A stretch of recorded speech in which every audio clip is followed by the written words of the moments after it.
Good afternoon. I'm Dara Bunjon. I'm the food enthusiast here at J Moore Living. If this is your first time tuning in, I'm a food writer. I am what can I say? What else do I do? Frustrated baker and a PR maven and a food stylist. And I left the food stylist for the end because today I have my idol on the show, which is Denise Vivaldo, known nationally and I think internationally for her work for food styling. She wrote the book, The Food Stylist Handbook, and redid it currently to keep up with the trends with blogging and Instagram. Numerous entertaining books, caterer to the stars over the years, teacher, consultant, podcaster. There she is. Hi. Hi, out on the left coast. Good Yes. morning. Good Good morning. morning. Thank you for having me, Dara. This is very nice of you. Well, it's my pleasure to have you. Thank you. It's a treat. It's a treat, and I'm thrilled. Look, I remember years ago when ICP was doing the scholarships, the International Association of Yes. Culinary Professionals, and you would put out that people could come and go for a week and food style with you. And I never qualified because I really wasn't a chef, whatever it was. Mm. And I was talking to you, said, "Oh, honey, just come out anytime and you can come work with us." Oh, I I never know. made it, but I loved it. Talking about organizations, I was very involved with women chef and restaurateurs, and I Yes. was at the conference in Washington. And when they had the little flip videos, I don't know if you remember them, I walked around and I had this question, and I asked multiple chefs from Elizabeth Faulkner down to, the little sous chef, whatever it was. The question was, why food? So let me ask you that, Denise. Why food? Ah, well, I have to tell you, Dara, my grandfather owned grocery stores in San Francisco, little tiny, meat shops, really, in those days. And then my father also went into grocery stores. And in Marin County, had three or four modern markets, as they were called in those days. We had, Okay. freezer cases and stuff. Well, I started working in those stores when I was a kid. Do you know what I mean? And I was always around food, but and then I sold real estate. When I sold real estate for 4 or 5 years, and I Okay. was 33 years old one day, and I thought, I'm going to chef school. And my family was horrified. My mother was horrified. She said, "Oh, no, no, no, no, no, no, no. I taught you to go to the parties, not, give the parties." And anyway, it was a late, I was 33, but I wanted to be a chef, and I've made a career of it. So I'm very grateful. But I was always our whole lives were surrounded by food. Well, you went to what, Ritz Escoffier and La Varenne in Yep. Paris. Yep. Yep. And you ended up being a professor at UCLA teaching culinary, didn't you, for a period of Yes. time? Yes. It was wonderful. It was a program designed by people in Los Angeles, in the areas, so that, and it was only at night, in their world renowned extension program, and it lasted about 10 or 15 years. It was totally so people could get an idea of restaurants and catering and all that stuff without spending, in those days, $30,000 to go to culinary school. So that was a wonderful time. Unfortunately, the program wasn't a big money maker, and so it kind of got the hatchet. Yeah.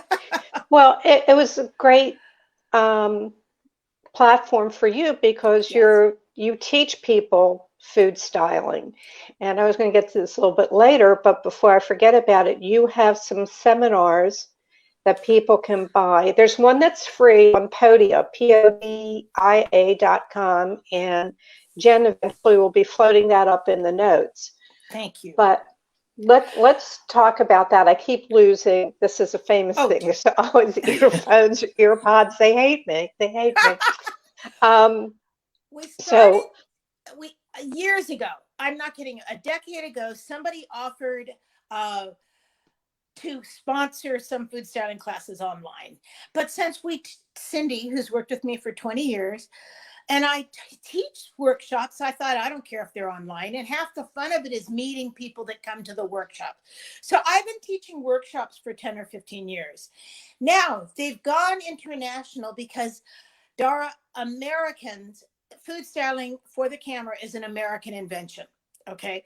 Now, other people, obviously, photographers in other countries, but I'm just saying the use of food styling really came right out of the 50s, the 40s and the 50s, with home economists selling recipes for appliances.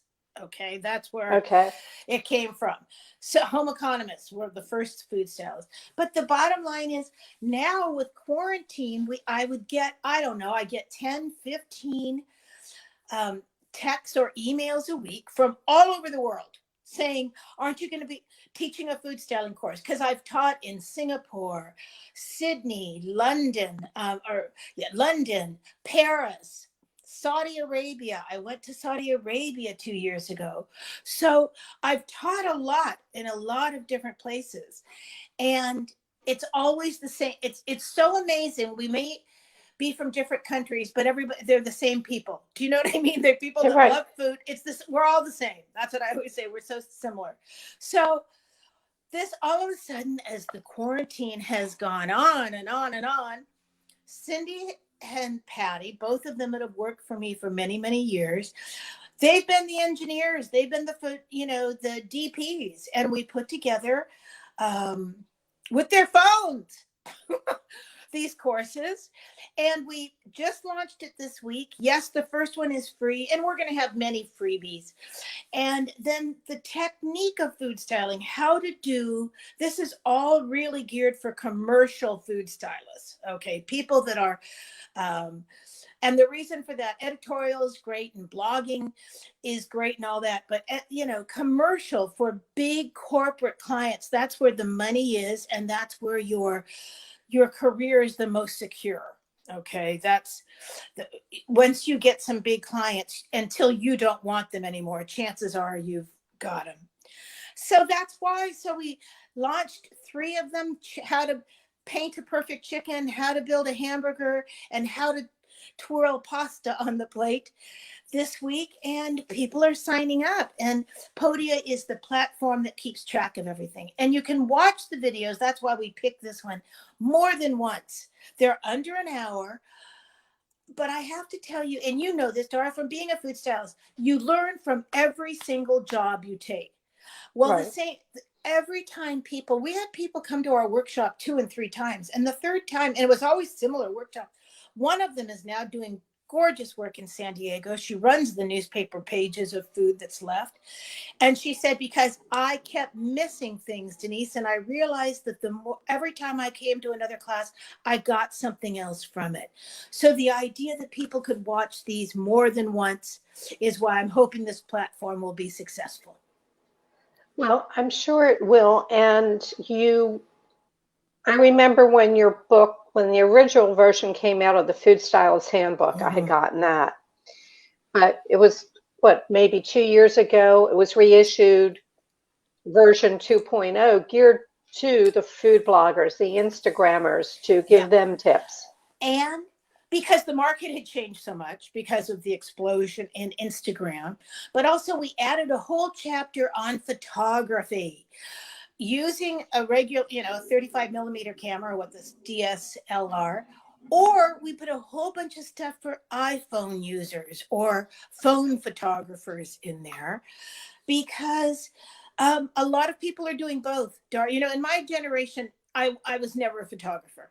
Okay, I was a food stylist, and now there's so many men and women that are doing both, that they, it was just, it's a bigger market. That's all it is. It's a bigger market with people doing both. Well, I think, there years ago, when you think you're putting something on camera under hot lights, you're not using ice cream. Gotcha. Or that turkey's really not cooked. They plumped it up a little bit, partially, and they took kitchen bouquet. That's right. There's so many trucks of the trade. most of the food styling that I've ever done was really traveling cookbook authors who were coming to TV stations. Exactly.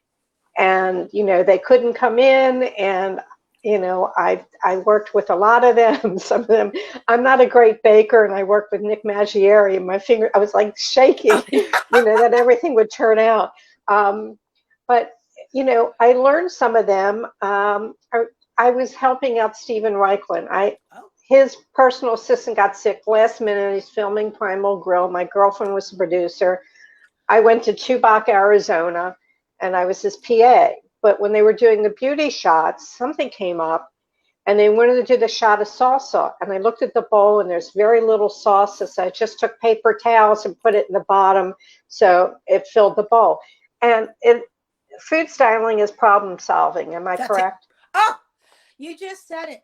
It's because the human eye travels. We're seeing things here. We're seeing things, it gives them a dimension. When a stagnant camera eye, and even if it was a TV station, it pans over it quickly. But the camera's eye can pick out every flaw. Like you might not, in a buffet, if you and I were putting out salsa to eat, Dara, I wouldn't say to you, oh, there's not enough salsa in that bowl. Okay, I would just be eating it. But when all of a sudden the camera looks at something, it's the glare. I always say it's like a glaring mistake, because that stagnant eye, or that eye that's not moving, is going to notice everything that's wrong with your food. That's what it comes down to. People, sometimes it gets a bad rap. People say, oh, I style stuff, but I don't do any tricks. Okay, great. Good for you. Now, if you can make that one lopsided, burnt, spotted chicken from Costco look good on camera, I'll buy it. Okay? But trust me, most of the time, why do we have makeup artists? Why are there hair pieces? I mean, I always get to people, why are models weigh 94 pounds? I mean, because some things look better when they're manipulated a little bit. That's all. Now, if you don't want to do it, don't do it. But the people that come to our classes now, which is funny, they all start out, so they're bloggers. They're at home, they're cooking. And then they'd say, God, when I went to do this, it looked horrible. I'd say, uh-huh. And then I couldn't make that work because it kept deflating. I said, uh-huh. And so then when they get some of the tricks, they go, oh my God, this is so much easier. I said, it's just like anything else. It's like being a writer. You know what you need. I always say to people, after you've written 8 or 9 cookbooks, you put that table of contents together, or your outline, you follow that, you've got a book, okay? But if you're just grabbing stuff out of nowhere's land, you've got a big bunch of pages, but not a book. I mean, there's a recipe for writing a cookbook. Yeah, yep, I did one, and it was more collaboration and bringing chefs in to do the book. And luckily, my partner did most of the writing. I did the recipe and getting the chefs in. It's so much work. It is. Much work. And I remember my husband put me against the wall and took a picture. It was horrible, and that's the picture they used. After that, I got a professional picture. I went, that's it. That camera eye is pretty stagnant, and it catches a lot of the flaws.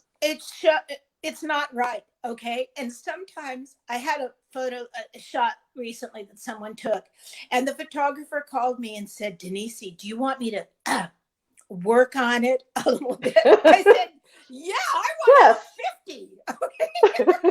You better believe it. You get your stylist, your pen, and fix me. Get rid of all this. Are you kidding me? Of course I'll take that. Well, I always know when people have chins like that because their photos are like this. It's like that. That or duct tape. I love duct tape, but that's a whole other program. I should tell you that story offline, but I duct tape everything. Very quickly, the side view mirror, somebody knocked the back off of it, and I found it in the street, and it still worked remotely, and I just duct taped. Now, who wants to spend $500 to have it fixed? Dara, you're talking to an Italian.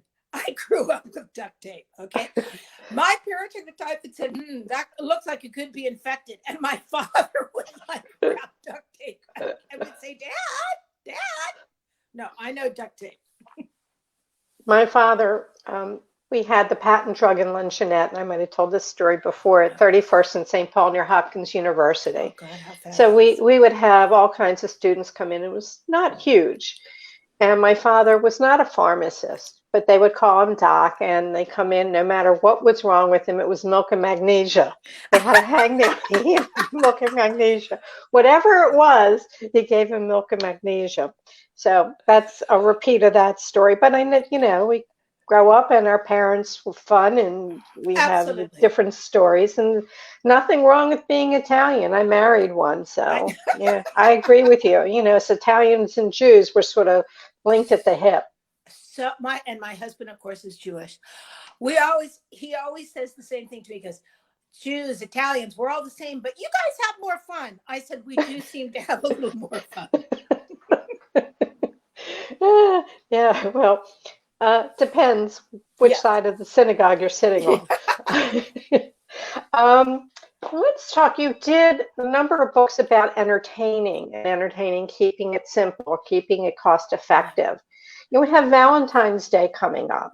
And one of the promos that I did for you that I put out had these beautiful little cookies that were hand decorated, Oh, just gorgeous.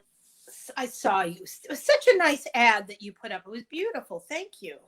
Well, you're welcome. What can we recommend to people? They're stuck in. How do we spice up food wise? What do we do for Valentine's Day? Give us You some know what, thoughts. Dara, I'll tell you this. There is no better time, and I've said this to many of my friends that are younger, that usually are still working like crazy people. If this is ever a time that you want to make like a chocolate souffle, do you know what I mean? This is the time to practice. If you've never made decorated cookies, this is the time to make them now. And I say to people, only do 12, only plan on 6. Do you know what I mean? You don't have to do, I mean, you see people, I know, I have friends that make those cookies that look like works of art. I have never had the patience for anything like that in my life. The ones you're talking about were simply royal icing, and then we took another color in a little tiny pastry tube, do you know what I mean? Little tiny, and twirled it in when the frosting was still damp. Those were not difficult at all. But I think if this is the time, now yesterday for my husband's Valentine's Day, I made his mother's cupcakes. They're a scalded hot milk angel food cake, and a very similar recipe is in Joy of Cooking. And then I made a real boiled frosting. Okay. And so I made the cupcakes. Then it was just, it's cream and sugar and unsweetened chocolate up to the softball stage. The only thing that was difficult is you have to have a thermometer. Do you know what I Right. mean? And be able to read it correctly. And then you add butter at the end. So I finished that. I knew it was okay. I put it in a little bowl so I could dip the cupcakes in it. And they looked beautiful. But as I was dipping, I thought, oh, nothing like putting your hand in molten lava. So I thought to myself, well, I'm not sure I'd do this recipe again. But he was so happy because I made 24 of his mother's favorite cupcakes. Now, Dara, we've been married for 28 years, so I wasn't exactly in a hurry to make these cupcakes. But since I have time right now, I made them and I said to him, and they're delicious and they taste, because the frosting is homemade and they're scalded milk. It's an angel food cake thing. They taste like food you don't always eat anymore. Do you know what I mean? I mean, it tastes homemade, and that's what was fun about them. And I said to him, enjoy them, and I would stretch them out because I won't be making those again for a while. Well, you have to wait another 28 years, right? Thank you. But I always say, I'm serious. I always say to people, or if you get some good melting chocolate, this even chocolate chips, Nestle semi-sweet chocolate chips, if you melt that over some boiling water, a bain marie, just so it doesn't, or even in the microwave, 30 seconds at a time and stir it. I've taken that and just taken nuts, plain almonds, whatever you like, slivered almonds, and I take a teaspoon of that melted chocolate on a sheet pan and put them over some chopped nuts, and it's a little candy. Do you know what I mean? Again, not fancy, not difficult, but I've given those and people love them because it was handmade. But I mean, I'm talking, when you say you're not a great baker, either am I. I got better because people paid me. Do you know what I mean? And so I had to. But that's not my, I mean, I'd much rather cook a savory dinner or make hors d'oeuvres or fruit or cheese platter. Pastry doesn't come naturally to me, but quick breads are a few things that my husband enjoys. Sure, I make them, especially now that I have time. Right. Let me get to cakes. Yes. Stop action. You did for Melissa's Produce. You did yes. 2 commercials, and also for Top Chef. Oh yes. Just Desserts. Was that what it was called? Yes. That was. I have to tell you, that was probably one of the biggest jobs we ever had. I had been out of town. Cindy booked it. I got back, but she was all over it. I think there were 5 stylists, Dara, on that. We did 100. It's probably on Bravo's website somewhere still, or you can see it. It won an award. What it was is it was like 144 plates of desserts that spelled out Just Desserts, which was the name of the show.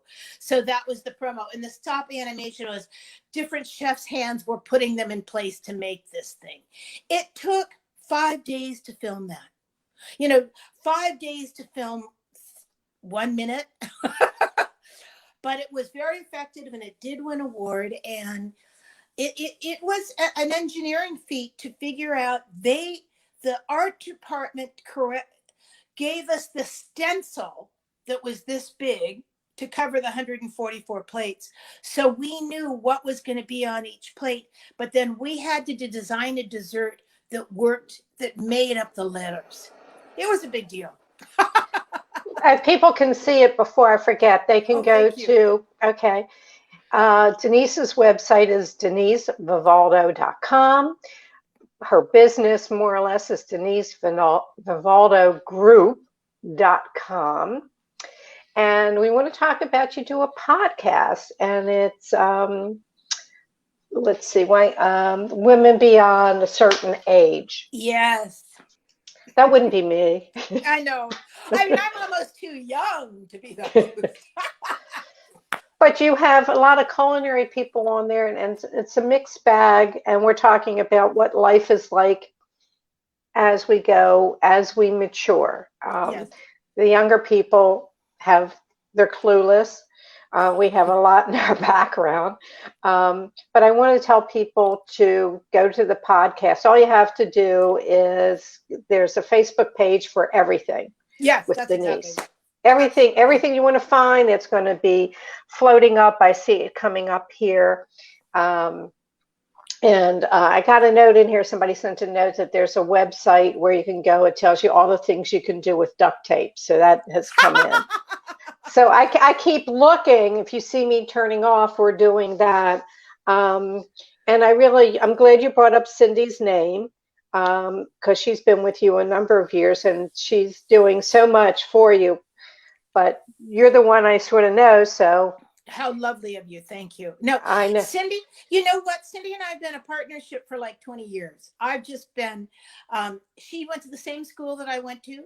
She came to work for me 20 years ago as an intern and never left. That's how that all worked. And it's been my pleasure that she has stayed working with me. Right. You've worked with a lot of celebrities, Suzanne Summers. The one that I found I'm curious about is Richard Simmons. Oh my God. He's such a character. I didn't know if in working with him he was as extreme as he is when you see him on TV. This is an excellent question. Now, let me tell you something. Richard was exactly the same off camera as he was on camera. The first week I ever worked for him, I'm riding the limo with him. We're going to it. He could do 5 TV shows in a day. Okay. Most people could do. We would run all over LA in his limo, and I would have food in the trunk or his books or whatever. And at the very first day, so we get back in the car and he's so animated.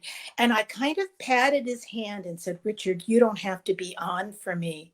And he said, I don't know what you mean. I thought, okay. Now, he was one of the most wonderful clients I ever had. Generous, kind, wonderful. Was it exhausting? Some days. Do you know what I mean? Because he runs at that high level. And he runs. And he runs on the shows. He doesn't walk on, he runs on. And I would say to him sometimes afterwards, if we'd had a full day the next day, he'd call me to see how I was. And I'd say, well, I'm a little bit tired. Oh, I feel good. And I think, okay. He's an incredible human being, truly. And I don't know if people have an inkling to how much good he's done for his fans, for clients, for people that were in need. He's a wonderful guy. Well, that's good. And I was just, I would have liked to meet him. I just didn't know he's so animated that I think the funniest clip I've ever seen on TV is what he did with some other comedians where they were ad-libbing. Yes. Oh, yes. Oh, so funny. Was that called? What? It wasn't called What's My Line, but I know exactly the show. It was all improv it was fabulous. He was wonderful on it. People have to see that. That's probably one of the funniest videos I've ever seen, that and the Carol Burnett when they're doing with Tim Conway and the elephant and the mouse. That's another one. So let me throw something out. We now have a lot of stars doing cooking demos. We got Amy Schumer with her husband, who's a chef. Selena Gomez, which I think is interesting, and she's doing it with chefs. Any feelings about that? You know what? It's happened from the beginning of time. There used to be a man in LA called Leo Pearlstein. He's gone now. He had one of the first PR firms for food in LA. And he lived next door to Lloyd Bridges. Okay. So one day he was selling a turkey and he walked next door to his neighbor. The turkey was all cooked. And he said, Lloyd, do me a big favor. Come and pretend to carve this turkey when we take a picture of it. And Lloyd was at like the top of his career. Lloyd said, great. Carve that turkey. Turkey sold out, flew off the shelves. Ha, ha, ha. And Leo Pearlstein was one of the first people in Los Angeles that said, Marilyn Monroe worked for the Idaho Potato Board. That was one of her very first gigs. There's pictures all over her in potato sacks in their museum. It's really, she's young and beautiful, and they got her in these potato sacks. I wonder if Don Odiorn was working for him then. No, I don't think so. But I was with him when I saw the pictures. So I think that food, now one of the things with actresses, I mean, it's pretty, if they're trying to extend their brand, and they like to cook, why not? And everybody likes to eat, so why not? And I think that part of it is, it's a way for them to control some of what they're doing. I mean, they can create, their cooking shows get picked up because they're a celebrity. Right. And do people hold them to the same standard that they hold other cooking shows to? No. So why not? Do you know what I mean? Really, I get it. It's an extension of their brand, and it's a way for them to make some money, and it's a way for them, and people enjoy it. Chrissy Teigen's done a very good job of it. That's exactly right. And let's see, there was something about her, but like a lot of things, I like to say, I'm a child of the 60s and I have 4 megs of RAM and a lot of bad sectors. You'll see me glass over and it disappears. We could probably talk forever, but tell me what the rest of your day is like. You got things planned? You know what? I have to. That's a very good question. I still do. I don't actively go out food styling in the past year, Dara. And the reason is simple. I'm tired. Do you know what I mean? I mean, when you stand on sets for 12 and 14 hours, you're more than aware of it. Those hard, cold studio floors, I mean, it gets the loading, the schlepping, the shopping, the styling. I mean, food styling, when you talked about what you did, for those 3 minutes on camera, it took you 10 hours to get ready, if not more. Right. So I'm not doing that. Cindy and Patty have taken over. They're doing it, not as much in the pandemic, obviously, but clients call, I say Cindy and Patty are available, and they do a beautiful job. And they both are incredible stylists. But I'm still consulting a little bit. And this is because part of my network has always been television producers. They're still working. So today I'm looking over an outline for a show that PBS wants to buy from one of my friends. I said I'd be happy to go over the outline, and maybe plug in one or two expert guests for her that I know that I can connect her with. So people that can talk directly to her subject that are experts. Okay. So that's what I'm doing this morning. And then I have one other little consulting gig that I have to work on. And then I'm going to take a long walk with my dogs and then cook a little dinner. Well, sounds like a plan. I'm going to go wipe the snow off my car. Oh, God. That's as great as it gets for me today. And I think I have leftover chow mein for lunch or lunch breakfast. Gotcha. So, that's it. I always ask 2 questions at the end of my show. Okay. And we might have covered one, but I'm sure you have more than one fun story. And the one question is, what was the most epic culinary fail that you ever had? Oh, okay. I was a brand new chef. I had won a competition in the Napa Valley to cook at Joseph Phelps. So Joe Phelps, this is 84. Vineyard. The vineyard, Joe Phelps Vineyard. And he made insignia, and he had these beautiful Zinfandels. Okay, so my job was to cook lunch for the visiting chefs that were going to buy his wine, hopefully. So he was very smart. He and Alice Waters, Jonathan Waxman, anybody that was in the Bay Area that was big came. We gave them these glorious lunches, and then hopefully they would buy wine for their wine list. Well, it was hotter than hell. And to make the long story short, I made a tart, but I had totally overworked the dough. Dara, talk about. So when I went to slice this delicious lemon meringue thing, it was just falling apart. The dough was just in pieces. Crumbles would be saying nicely. And they're out in the dining room, and I'm sweating bullets, and I'm thinking, oh crap. And it wasn't Alice Waters. It may have been Jeremiah Tower, but it was somebody really big. And I remember thinking, this isn't going well. And then I looked up, and there were little tiny pretty glass bowls, and I picked that crap up and I threw it all in a spoon and put a big dollop of whipped cream on top and served it. And everybody said, oh, this is delicious. This is like lemon meringue pie parfait. I said, that's exactly what it is. As I said, a mess. As I said, food styling and even being a chef is being a problem solver, because there's always a problem, and how do you fix it? That was a disaster. I want to remind people, if they want to learn more, DeniseVivaldo.com, DeniseVivaldoGroup.com, WomenOfACertainAge.com. There are all Facebook pages on that. There are Instagrams. You'll find her. It's like Dara Bunjon. There aren't too many Denise Vivaldos out there. That's right. And I know I'm the only Dara Bunjon. I put in Google that I'm the only one that shows up in the world. How wonderful. I meant to ask you, what did you do on the cruise? You went you did Istanbul. Did you do it for the people coming on the cruise, or for the Holland America? I met the woman. I met at a luncheon in San Francisco like 15 years ago. I was speaking, I think just women in food. It was no big, it was like a 2-hour thing.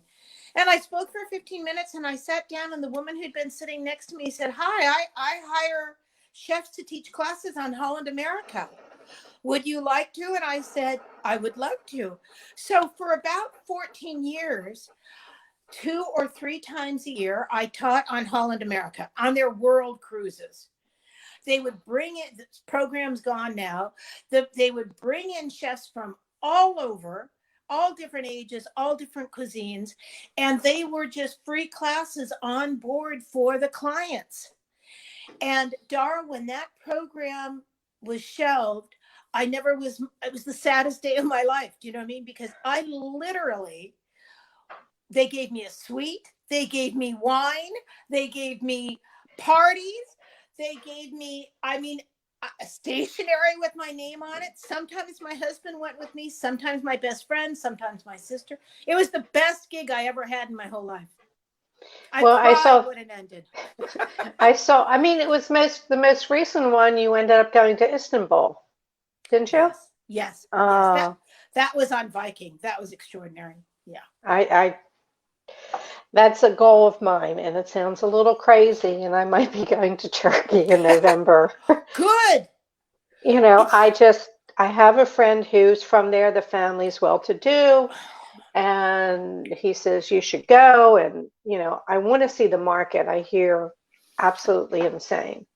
I will tell you this. We went, Cindy and I went. That was Viking. We were working for Viking on that cruise, but we styled all day long in their restaurants, and then we had the nights off, and we ate and had champagne, and then in the mornings we could go on to shore. Istanbul, Doris, I would go back in a heartbeat.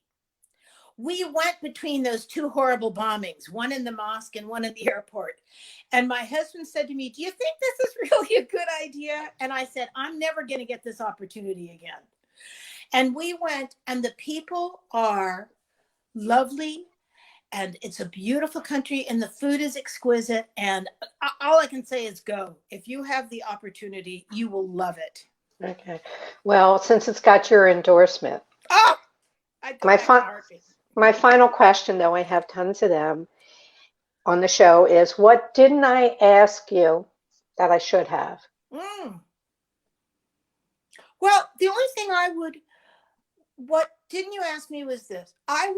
For younger women coming up, I think that I would just say this. If you're interested in going into food, or I shouldn't say younger, I don't care what age you are.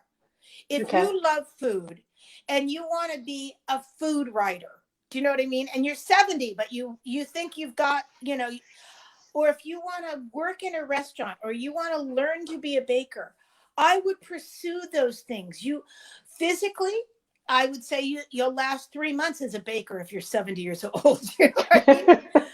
But you could be a marathon runner, and then you're used to it. But I'm just saying, I think that people say, I want to put together a cookbook, but I know it's so hard to get published. Then do it yourself on your computer. I think there's a million jobs you can do in food. It doesn't matter what age you are. That's a very good answer. Denise, I want to thank you. I look forward to having you back on the show sometime, because you're just a wealth of knowledge, fun, a great lady, and I'm thrilled that you joined us. So everyone, DeniseVivaldo.com, DeniseVivaldoGroup.com, WomenBeyondACertainAge.com. Please check her out. She has the cooking classes for the professionals, and you want to check out the Food Stylist Handbook. Thank you so much. Oh, Dawn, thank you. Have a good day. All right. Bye. Thank you. Bye. Bye. Next week, our guest will be Chef Jerry Edwards, Chef's Expression, Manor Tavern. Everybody in the Baltimore area and nationally know Jerry because he's won so many awards for his catering. And he is also an enophile, just knowledgeable about all wines, does fabulous wine dinners, and he's tying them in out at the Manor Tavern right now. The video that we just did will be up on Jay Moore's Facebook page immediately, and within 24 hours would be up on the jaymooreliving.com page on the YouTube. If you want to reach me, you can reach me at food@jaymooreliving.com. My social is @Dara Cooks. And as always, we appreciate when you share the show with people. It helps it to grow. And I think we have some very interesting guests, really a great mix of people within the food industry, internationally, nationally, and locally. So, as I always say, wear your mask, support your local restaurants, and may your plates always remain full. Thank you for tuning in, and I will see you next week.